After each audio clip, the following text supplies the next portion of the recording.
Kui paljud teist on kuulnud, et eestlased tarvitavad liiga palju alkoholi? Kui paljud teist on kuulnud sama asja meie noorte kohta? Need teemad hakkasid mind minu õpingute jooksul huvitama.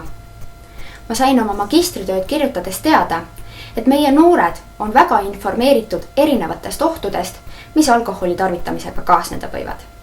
Nad teavad, et kui alkoholi tarvitada, võib sinuga erinevaid asju juhtuda. Sa võid sattuda autoõnnetusse, sa võid ära uppuda, sa võid alkoholimürgituse saada. Kõige hullem on see, kui oma vanematele vahele jäädakse. Ka statistika räägib seda, et meie noored tarvitavad alkoholi. 15-aastastest noortest on viimaste uuringute järgi 4-5 vähemalt ühe korra elus alkoholi tarvitanud. Ja tarvitamine käib tihti käsikäes purju joomisega. Mina pöördusin noorte poole, et teada saada, mida nad sellest teemast arvavad. Kõigepealt ma vaatasin seda, mida nad foorumites omavahel räägivad. Oma üllatuseks sain ma teada, et meil on noored, kes käivad foorumites otsimas võimalusi ja informatsiooni, kuidas alkoholile ei öelda.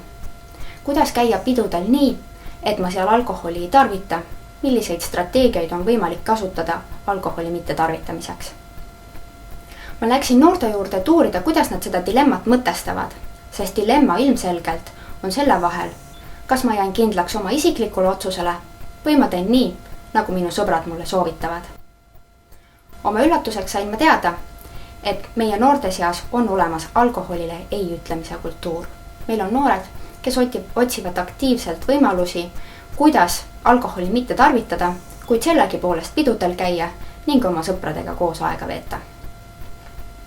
Veelgi üllatavam on ehk see, et noored ei jaotu vähemalt mitte iseenda hinnangul erinevatesse traditsioonilistesse kategooriatesse nagu tarvitan vähe, tarvitan keskmiselt, tarvitan palju, ei tarvita üldse. Pigem teevad nad need otsused kontekstipõhiselt. Nad teavad ette, milline pidu tulla võib ning otsustavad sellest lähtuvalt, kas ma soovin sellele peole minna või mitte. Nad lähevad peole ning otsustavad seal, kas ma soovin täna alkoholi tarvitada või mitte. Mida meil selle teadmisega on peale hakata? Oma intervjuudes sain ma teada ka seda, et noortele meeldib erinevaid lugusid jagada. Nad jagavad hea meelega nii joomislugusid, aga tegelikult jagavad nad ka mitte joomislugusid. Oma doktoritöös püüangi ma leida erinevaid viise, kuidas need mitte joomislood kokku koguda ning kuidas on võimalik neid ennetustegevuses kasutada.